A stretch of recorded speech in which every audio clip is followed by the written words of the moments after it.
This is Morgan Hazelwood, back again with more writing tips and writerly musings.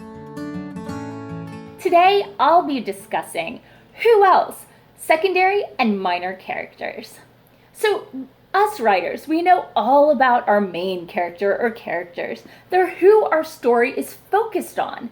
Often, the story is told in their voice or voices. But what about everybody else? Unless you're writing a man versus nature story like Hatchet, you're probably going to have other characters. First off, you've got your minor characters. These are the people who fill your world. The merchants and crowds you pass on the street, the lady handing you your receipt, the mooks you're killing. Minor characters and mooks are like furniture.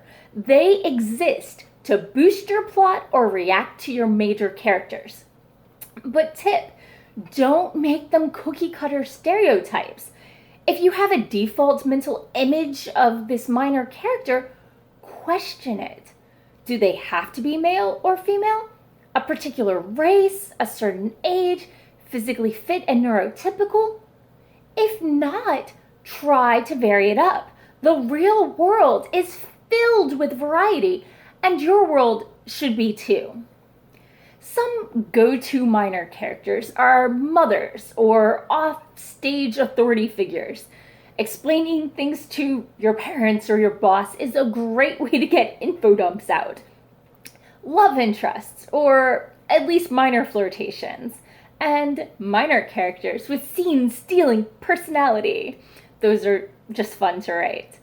When minor characters, though, start resisting your intended plot or role for them, you've succeeded in making a strong mental model for them that's well-rounded and three-dimensional. And that means they're well on their way to becoming a full-blown secondary character, whether you intended it or not. So, what are secondary characters? Well, otherwise known as major-minor characters, these are your sidekicks, your love interests, your besties, or your enemies, except your main villain. So what exactly is a secondary character? They're not your point of view character. And as a side note about point of view characters, shorter stories have fewer point of view characters, and some suggest to do each point of view character justice, your story probably grows by about 120 pages. So, secondary characters also have enough screen time to deserve a name. Conversely, if you give them a name, you need to do the work. You've got to make them true three-dimensional characters with backstories, hopes, and dreams. Now, the hopes and dreams don't have to be on screen. Maybe they shouldn't, but they should inform the character's actions and reactions. Finally, secondary characters are interesting and well-rounded enough to be qualified to get their own point of view sequel. You gotta make the readers and the writers fall in love with these characters and really enjoy them. 4 tips for making minor characters become secondary characters. Step 1, of course, do your homework. Don't make them two-dimensional, stereotypical support characters. Don't just identify them by the role of what they're doing for the main character.